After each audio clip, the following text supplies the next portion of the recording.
This is Byron Dixon reporting live for WDSU TV, Channel 14. We're here at the Martin Luther King Jr. Student Center for the press conference of the new Delaware State University head football coach, Coach Kenneth Carter. Coach Kenneth Carter has experience on staffs such as Louisville, Penn State, and even the national championship Florida Gators with Urban Meyer. And I'm extremely excited about the future of Delaware State football.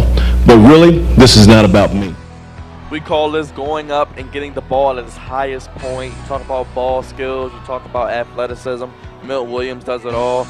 That's disrespectful one-on-one coverage in the end zone. Milt Williams, he's going to win that 99.9% of the time. As you look at the weather today, everyone, it'll be a high of about 70 degrees. As you can see behind us, we have wind. So that will be something to pay attention to in the passing game as well in the special teams aspect as teams kick field goals and punt the ball. Looks left. He's going left. Has a man going up top. It is intercepted. William Burton on the interception, ladies and gentlemen. And the Hornets will have the ball. Kelly takes the snap, gives it to Jackson. Jackson runs right. Jackson has a lane, cuts back, keeps going, runs past the 50. Jackson with the spin move, hits the circle button, and he is tackled.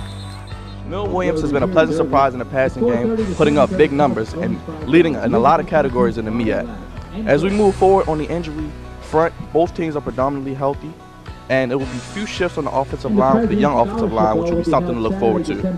Hopefully, it will be a high-scoring game. The last few games between the Hornets and the Bisons have been very high-scoring, including last year's shootout. With that being said, I'll send it back to you, Roland. Thank you. This is about the young men that sit to my right and this university. We want to go forward. I am just going to be a steward of Delaware State football. Having time in the pocket, kind of fumbled the snap, kind of got everybody off guard with that, but stepped up in the pocket, kept his eyes down the field, and found the open guy in the corner of the end zone. Both feet down. That's a touchdown in the NFL as well, so good play there by Rivera. I would care less about what's happened in the past. All that matters is what happens in this day forward. Got it? Okay, you got the play. Let's go with those. Hey, family on three. 1, 2, 3, family. It looks like Coach Carter is ready to get going here with the Hornets and have a winning, successful tenure.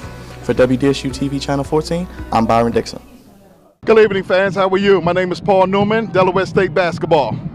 All right, Mr. Newman, it's good to see you here. Can you just describe how this Hall of Fame weekend was for you? The Hall of Fame weekend was great. You know, a lot of people came back and supported me. Shocked about a good, a few laughs, a few jokes from back in the day. And it was great to see all the guys and be honored under Delaware State.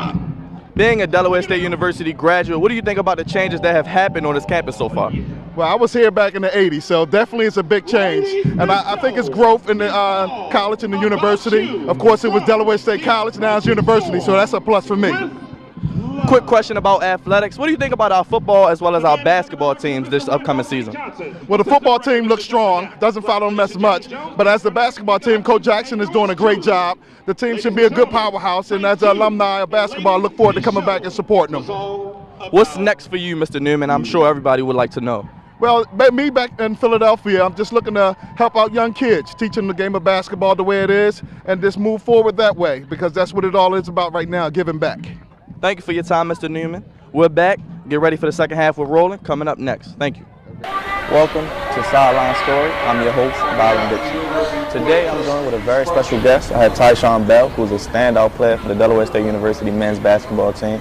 Tyshawn, this upcoming Monday, you guys have a big matchup against your Route 1 counterparts, the University of Delaware Blue Hens. How do you feel about the matchup?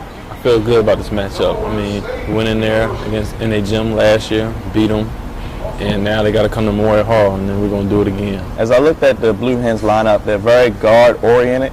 I feel as though you guys have an advantage inside, especially with yourself, ability to shoot the outside jumper and rebound. So tell me a little bit about that. I feel like I'm in this game, my role, I have to stretch the game out, stretch the players out.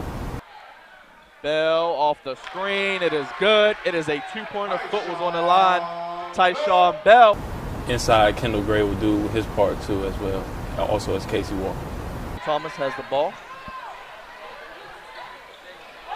Gray with the slam. As I look at the University of Delaware Blue Hens, you know they're going to come down here with their entourage of people. What do you have a message for the fans as they come to this game on Monday? It's going to be a packed house. It's going to be sold out. Let's have fun. Everybody's cheering. Both teams, Delaware teams. So. They play very well personally, I think. Devon Usher, that left-handed smooth game he has, the ability to shoot the ball from three-point, take it inside the lane, draw fouls, get to the free throw line. And Tyshawn Bell, like you said, 1 3-pointer away from 100. It's safe to say he'll probably get in the second half, but it's good to see this team attacking, guys like Casey Walker as well. And how about A.J. Thomas? He's definitely played a great game today, attacking the defense and definitely making his presence known in this game. Close the window because there's a lot of air flowing through here. May's feeling it. May's got it. Definitely one of those classic finishes possibly in the making. Hornets with a chance to win it with the last shot. Davis on the floor with Kersey, Blackburn, Bogart, and Hawkins. This is going to be a classic finish, ladies and gentlemen. See how it plays out. Kersey gets it back. Approaching 12. Plenty of time remaining. Davis gets to the middle of the court. Has Hawkins. Hawkins drives, loses it. Drive for the win. And there's going to be a foul call. Side to Gray. Gray. Good pass to Gasevich. Up and in. Smith spins. Gets it rejected by Bell. Saved by Burley. May has his head up court. Alley-oop to Kendall Gray. Get up, get out, and get something. Pitt tries to get inside, but he gets invited to a block party hosted and coordinated by Kendall Gray. No one does it better. Derek Cookman's bench celebrates, but could it be premature, Derek? As there still is 1.7, as we know in the game of basketball, that is a lot of time.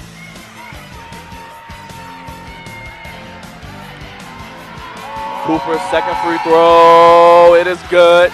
1.7. No timeout for the Hornets. They're going to look for an inbound. Davis gets it. She's going to throw it up for the win. It is good. She made the three-pointer. It is good. At the buzzer, Davis makes the three-pointer. A finish like no other. She made it.